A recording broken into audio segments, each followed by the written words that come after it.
Hey guys, this is the Revit Cayenne Pro glove. This is actually one of my favorite sport riding gloves. It's actually very well protected. You see a lot of hard points and armored features on this glove itself. It still tries to retain some kind of an old school theme to it. You can see this kind of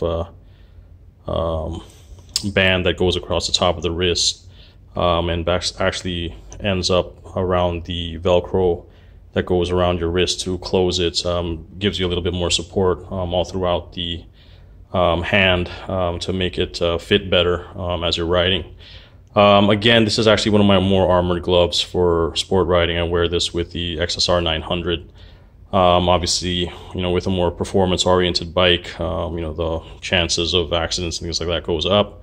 So you'd like to have a little bit more protection and peace of mind knowing that you got a lot more armor between you and the ground, because you'd like to keep some skin on these fingers and hands if ever something happens. Anyway, yeah, so you can see already that there's a lot of armored details on this glove. So the whole back panel is actually one piece, or several pieces of Trionic technology plastic, which goes over your knuckles and the whole back side of the hand, as you can see there.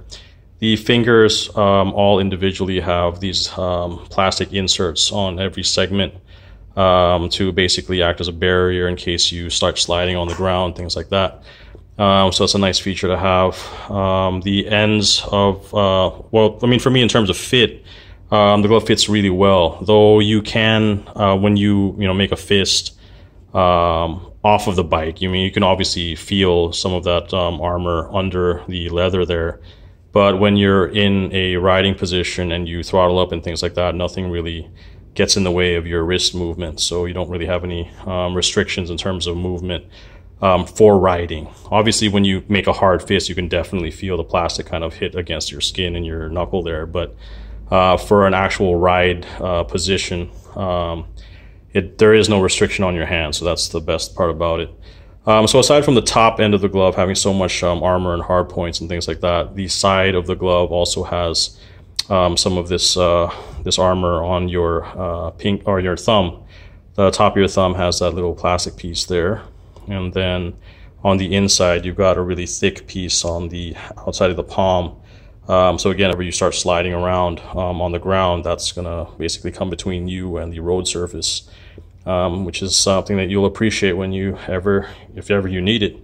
Again, along the edge of the pinky, you also see some of that armor inserts on the sides, because obviously when you hit the ground, the pinky is probably going to be one of those things that catches a lot more of the impact when you start rolling around. But again, this is one of the more hardcore sport riding gloves, more or less a fully armored. Every part of the glove really, tries to maximize the use of these inserts to keep yourself protected if ever you're in an accident. But again, the fit of it is really good, which is why I really like it a lot. The leather is really nice, soft. It doesn't feel too hard. When you first get it, yeah, you might have some issues with the fit or the leather feeling like it's a little rigid, but after about an hour or two on the bike, it starts to really break in and soften up, and then it kind of conforms to your actual hand. So again, this is the Revit Cayenne Pro, again, one of the more fully armored sport riding gloves.